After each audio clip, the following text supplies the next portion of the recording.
Patriot personified. President Joe Biden giving a rousing address to kick off the Democratic National Convention and exemplifying what it means to love one's country and selflessly fight for a lifetime for all of its people. Welcome to the No Spin Zone. Grass Grievances starts right now.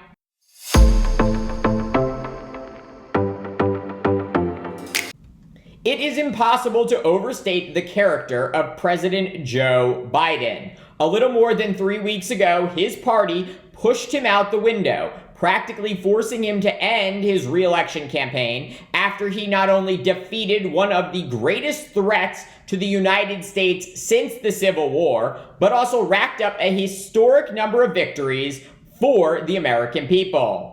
Yet despite this rather nasty rebuke, you couldn't tell it by watching President Biden last night.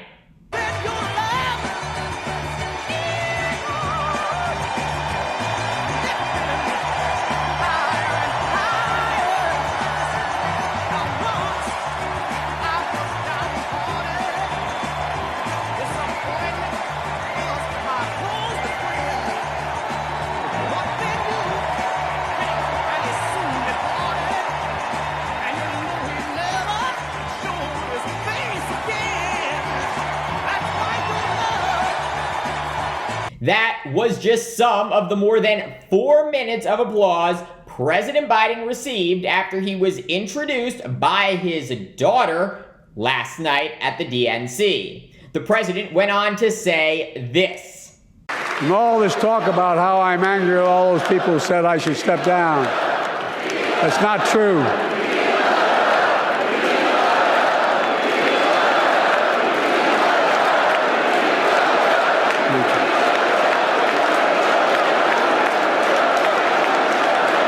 I love my country more, and we need to preserve our democracy. In 2024, we need you to vote. We need you to keep the Senate. We need you to win back the House of Representatives.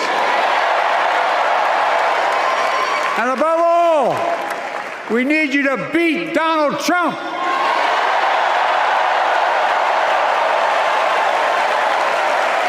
And elect Kamala and Tim, President and Vice President of the United States of America. To be very clear, Biden did not have to say a word about Vice President Kamala Harris and her running mate, Minnesota Governor Tim Walz. Biden could have just talked about his accomplishments. But because President Biden epitomizes patriotism and selflessness, he did everything he could last night to urge Americans to vote for Harris and stop Donald Trump. Just as no commander-in-chief should ever bow down to a dictator, the way Trump bows down to Putin. I never have, and I promise you, Kamala Harris will never do it. Will never bow down. Guess what? On his watch, the murder rate went up 30%, the biggest increase in history. Meanwhile, we made the largest investment, Kamala and I, in public safety ever. Now, the murder rate is falling faster than any time in history. Violent crime has dropped to the lowest level in more than 50 years. And crime will keep coming down when we put a prosecutor in the Oval Office instead of a convicted felon.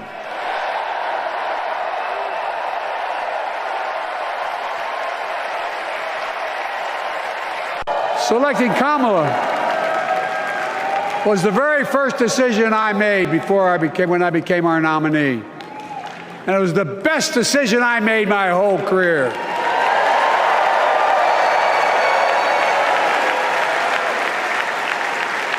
We've not only gotten to know each other, we've become close friends. She's tough, she's experienced, and she has enormous integrity, enormous integrity. Her story represents the best American story. And like many of our best presidents, she was also vice president. That's a joke. Biden talking up his VP and having a little fun there before getting serious and reflecting on how fortunate he has been to serve the American people for over 50 years. Nowhere else in the world could a kid with a stutter and modest beginnings in Scranton, Pennsylvania, and Claymont, Delaware, grow up to sit behind the resolute desk in the Oval Office.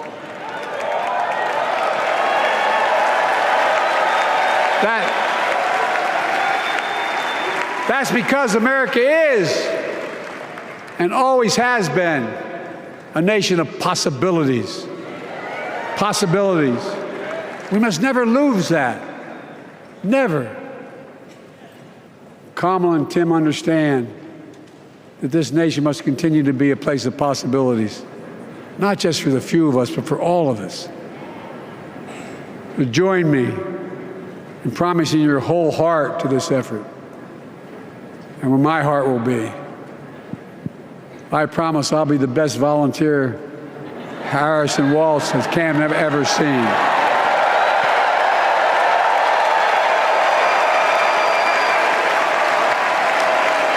Each of us has a part in the American story. For me and my family, there's a song that means a lot to us, that captures the best of who we are as a nation. The song is called American Anthem. There's one verse that stands out, and I can't sing worth a damn, so I'm not going to try. I'll just quote it. The work and prayers of centuries have brought us to this day. What shall our legacy be? What will our children say?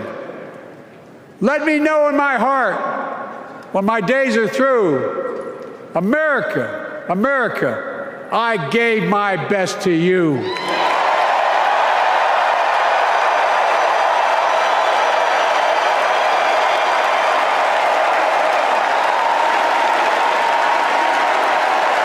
Yes, Joe Biden did. He dedicated his life to serving the American people with decency and integrity. President Biden never gave up on America despite suffering unthinkable personal loss, losing his first wife, daughter, and son, and being told by former President Barack Obama that he was not cut out to be President of the United States. President Biden believes with all of his heart in the promise of this great nation and the obligation he has to help all live the American dream.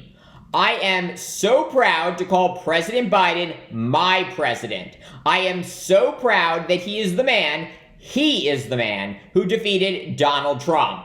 And I have no doubt that Biden's monumental decision to walk away from the presidency at the height of his power will solidify him as one of the greatest leaders the world has ever known. After Biden's speech concluded, he was joined on stage by his family, along with Harris and her husband, Doug Emhoff. At one point, Harris seemed to mouth, "Love you," to the president.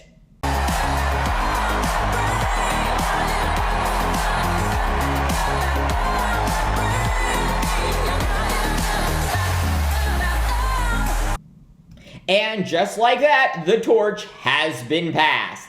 President Biden ushering in the first black president of the United States, the first black vice president of the United States, the first black female Supreme Court justice, and now hopefully the first black female president of the United States.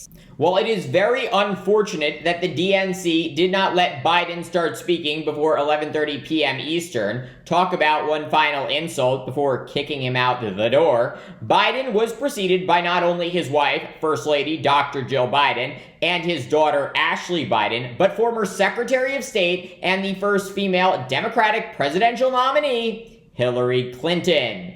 Clinton thanking Biden before getting right to the crux of this election. First, though, let's salute President Biden.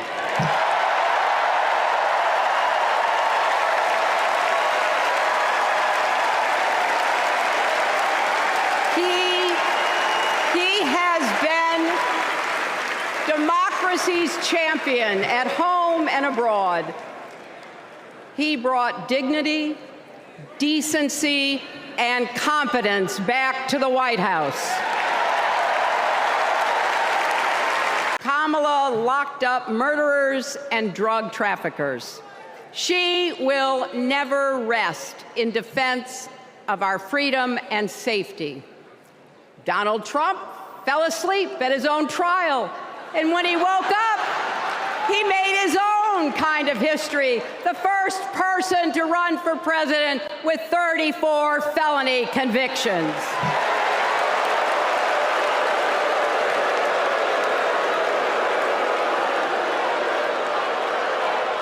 As Vice President, Kamala sat in the Situation Room.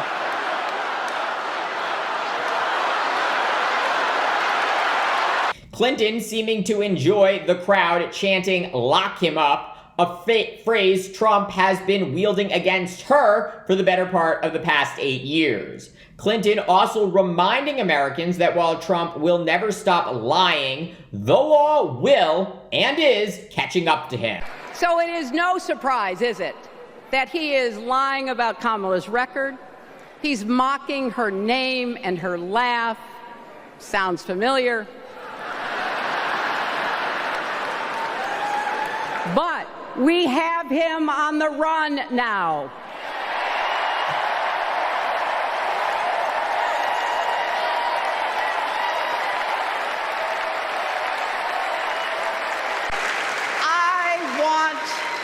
I want my grandchildren and their grandchildren to know I was here at this moment, that we were here, and that we were with Kamala Harris every step of the way.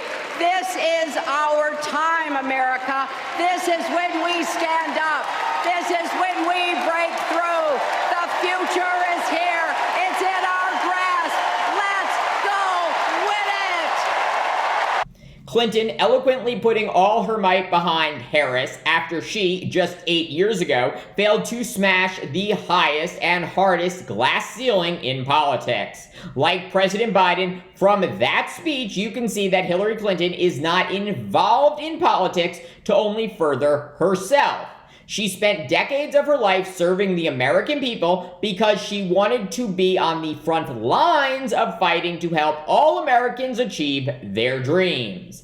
And now, Clinton sees Harris as the one best to become the first female president of the United States and continue the proud tradition Democrats have of delivering for the American people. Tonight, former President Barack Obama takes the stage at the DNC, and I can assure you he will not only thank President Biden for his service, but also explain why Harris is the right person to lead this country and preserve this, the greatest democracy in the world, for decades to come. Thank you for watching Graf's Grievances. Stay with us for daily coverage of all the action out of the DNC.